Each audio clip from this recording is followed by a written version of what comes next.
Disclaimer. Ang video na ito ay for informational and educational purposes only na ginawa with the help of artificial intelligence or AI. Kung meron kayong mga mahahalagang desisyon, ay maari lamang na kumonsulta sa mga eksperto o profesional. Mga kaibigan, welcome ulit sa Edwin Tan Podcast, kung saan pinag-uusapan natin ang mga bagay na nagpapalalim sa ating pagkatao at nagbubukas ng ating kamalayan. Ngayong episode, pag-uusapan natin ang isang simpleng affirmation pero malalim ang kahulugan. Sabi nito, I am worthy of love and respect. Sa Tagalog, karapat-dapat akong mahalin at igalang. Ang ganda, no? Simple lang. Pero kung iintindihin natin ng mas malalim, napakalaki ng hatid nitong mensahe sa ating pagkatao. Alam mo, sa mundo ngayon kung saan lahat nagmamadali, kung saan madalas tayong hinuhusgahan base sa itsura, sa pera, o sa tagumpay, madali nating makalimutan yung simpleng katotohanan na tayo ay karapat-dapat mahalin at igalang, hindi dahil sa kung anong meron tayo, kundi dahil sa kung sino tayo. Marami sa atin lumaki na parang kailangan muna nating patunayan ang halaga natin.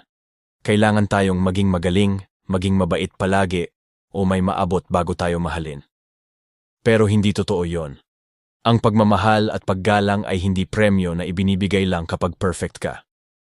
Ito ay karapatan mo bilang tao. Kung babalikan natin ang karanasan ng marami, may mga pagkakataon talaga na nakakalimutan natin ito. Lalo na kapag nasaktan tayo. Halimbawa, kapag may taong nanloko sa atin o ginawang maliit ang halaga natin. Madalas, tinatanggap natin ang sakit, pero kasabay noon, unti-unti nating nilalason ang ating isipan ng maling paniniwala.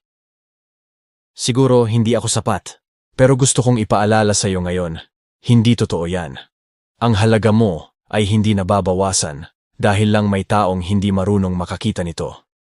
Ang respeto at pagmamahal ay hindi mo kailangang ipilit, pero kailangan mong simulan sa sarili mo.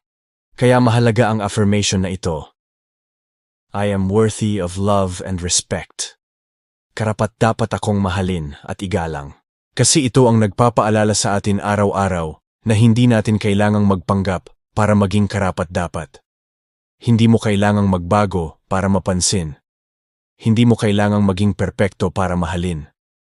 Ang kailangan mo lang ay tanggapin na karapat-dapat ka na ngayon pa lang.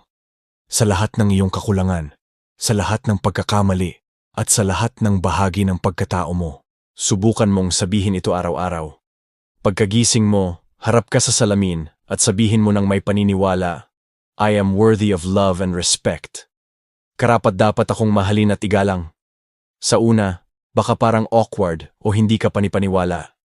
Pero habang tumatagal, mapapansin mong may nagbabago sa loob mo. Parang unti-unting nagigising yung parte ng sarili mong matagal nang pinatahimik ng takot, ng trauma, o ng panghuhusga ng iba. Ito yung proseso ng healing, ang pagbabalik ng tiwala sa sarili, at ang pag-alala na hindi mo kailangang maghintay ng validation mula sa iba. Alam mo, minsan kaya tayo hindi marunong magbigay ng respeto o pagmamahal sa sarili ay dahil hindi tayo tinuruan noon na normal lang ito. Parang nakasanayan nating ibigay ang lahat sa iba, sa pamilya, sa trabaho, sa mga kaibigan, hanggang sa wala nang natitira para sa sarili natin.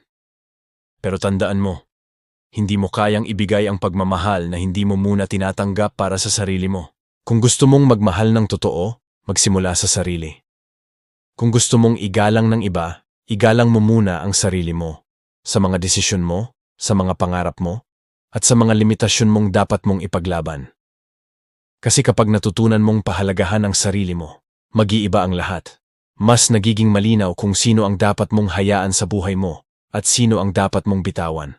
Mas nagiging matatag ka sa gitna ng problema dahil alam mong kahit sino pa ang mawala, may isang tao pa ring kakampi mo, ikaw mismo.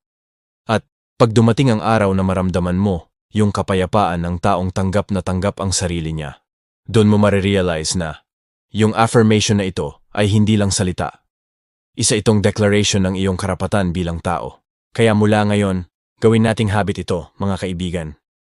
Tuwing may duda ka sa sarili mo, sabihin mo sa isip mo, I am worthy of love and respect. Karapat-dapat akong mahalin at igalang. At kung sa tingin mo may taong kailangang makarinig nito, huwag mong itago. ibahagi mo. Baka yun lang ang salitang magpapalakas ng loob niya ngayong araw. Kung nagustuhan mo ang episode na ito, huwag mong kalimutang i-like, i-share at mag-subscribe sa Edwin Tan Podcast, kung saan patuloy nating pinag-uusapan ang mga bagay na nagbibigay linaw, pag-asa at inspirasyon sa ating araw-araw na buhay. Maraming salamat sa pakikinig at tandaan, karapat-dapat kang mahalin at igalang. Ngayon, bukas, at sa bawat araw na dumarating.